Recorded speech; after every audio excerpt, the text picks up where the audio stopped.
It is common knowledge that the strong will always prevail over the weak, although when it comes to anime, not everything is based solely on one's appearance. In fact, in anime, the last thing anyone should do is judge a person's power too hastily. After all, there's a chance that someone who initially appears to be small fry may be actually an extremely overpowered being.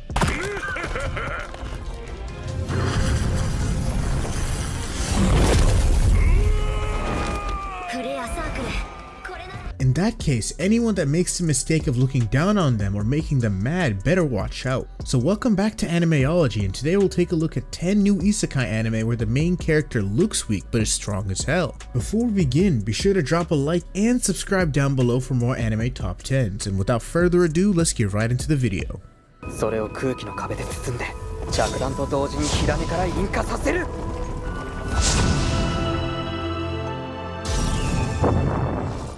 Number 10. Adelaide. Didn't I say to make my abilities average in the next life?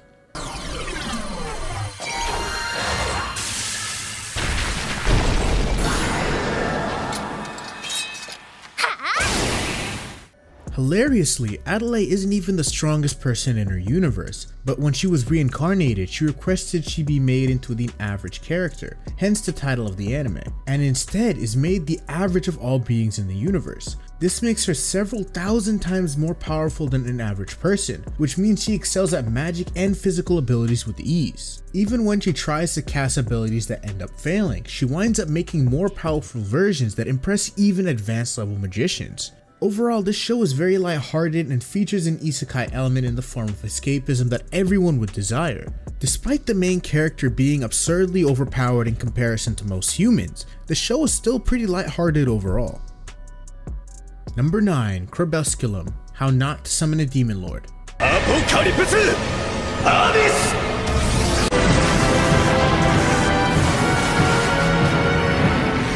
When you think of a demon lord, you probably imagine something along the lines of monstrous and all-powerful. However, Crebusculum is the exact opposite of that. Despite being a demon lord, she appears in the form of a little girl, and is more interested in satisfying her sweet tooth than inflicting destruction upon other races. However, if the people she cares about are in danger, she will awaken into her true form. In this state, she possesses unlimited magical powers that can bypass any defense. Even Diablo's defense spells were useless against her overwhelming strength. How Not to Summon a Demon Lord is a highly entertaining anime that adheres to genre's conventions. For an isekai series with an overpowered otaku stuck in an MMORPG, How Not to Summon a Demon Lord has a great deal of heart and an endearing sense of humor. Number 8. Wendel von Baumaster. The 8th son? Are you kidding me?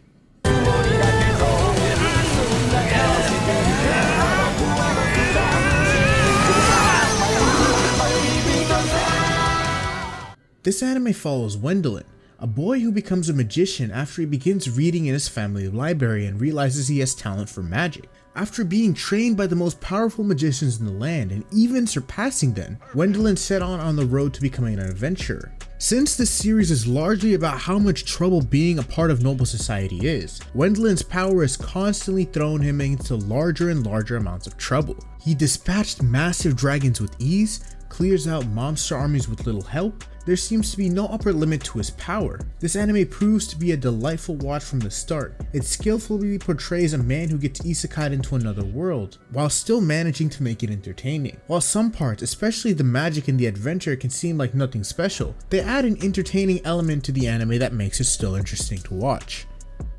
Number 7. Naofumi Watsune. The Rising of the Shield Hero.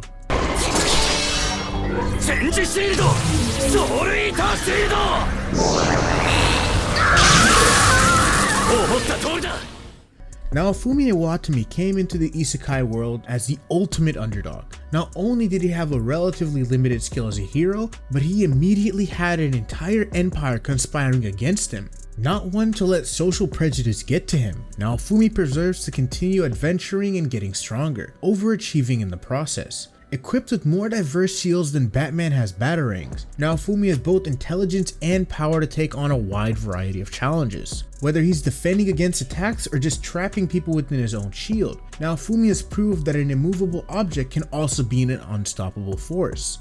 While the story and graphics may not be the best out there, it certainly does make for one entertaining character journey. Number 6. Shin Wolford, Wise Man's Grandchild. この世界の魔法は無影象で成立する。要はイメージさえしっかりしていればいい。If there was an isekai protagonist that was guilty of speedrunning, it would be Shin Wolford. Despite having few memories of his previous life, Shin awoken in this new world, obtaining pretty much every gift it has to offer.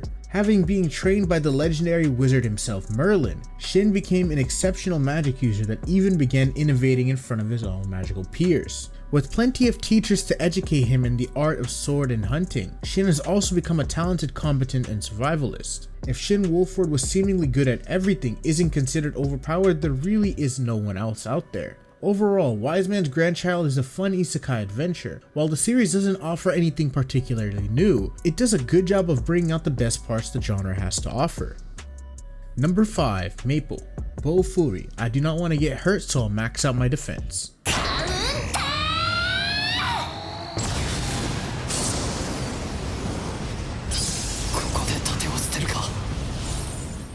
Maple is the main protagonist of the anime and is truly a terrifying raid boss to encounter. Don't let her cute outer appearance fool you, because this monster can one-shot you if you're not careful. All jokes aside, Maple is a cute ditz with very little gaming experience under her belt. Through her wholesome character traits, she also happened to stumble across the most overpowered tank known to mankind. As frosting on the cake, the game devs had no idea how to deal with her becoming so powerful. Number 4. Yuna, Kuma Bear.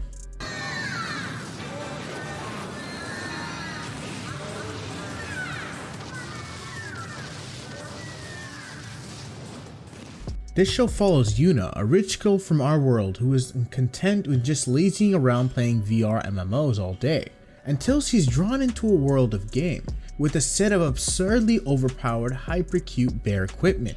She then goes forward, making her way through the game's world, stomping any magical threat in her way. Kuma Bear is a cute, lighthearted, run-of-the-mill isekai fantasy anime.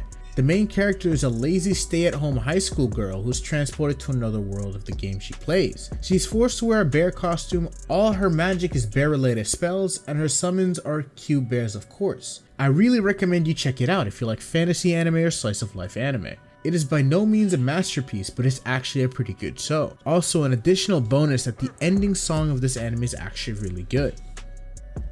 Number 3. Azusa Izawa. I've been killing slimes for 300 years and maxed out my level.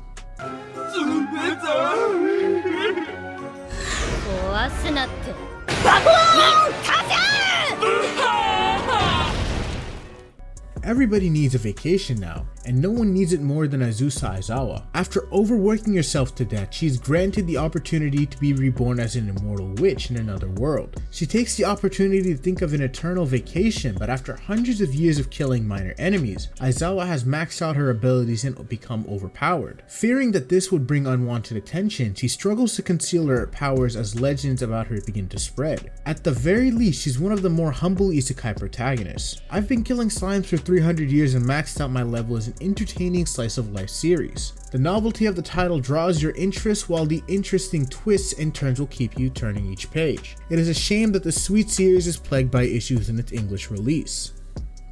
Number 2. Rudius Grey, Mushoku Tensei Jobless Reincarnation.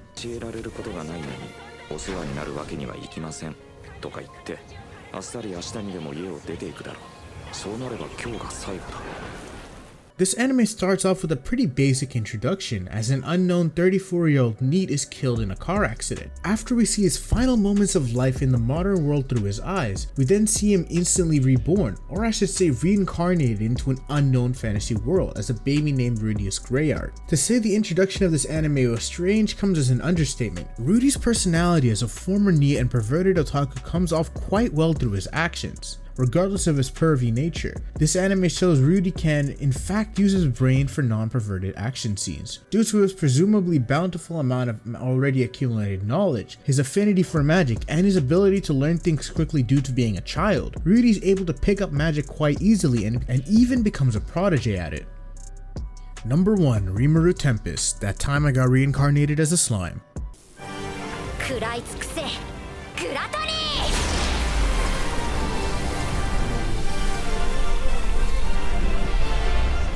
Following his death, Satori Mikami is reincarnated into a new world as a slime named Rimuru Tempest. However, unlike the average slime, he possesses a unique set of skills, the power of gluttony. He can consume organic or non-organic materials and store them inside of himself, as well as being able to replicate the appearance of living beings he also absorbed. He then analyzes their properties and skills and can even absorb that, increasing his own power in the process. Thanks to Great Sage, he can store and learn information on almost every magic type at an accelerated rate. With this power, Rimuru evolved into a demon slime and even became the ruler of the Jura Tempest Federation. That time I got reincarnated as a slime, or Tigris for short, despite seeming like a harem show, really isn't. This anime's focus on world building and how Rimuru would change how monsters and humans would live. Also, the action scenes are badass in this anime.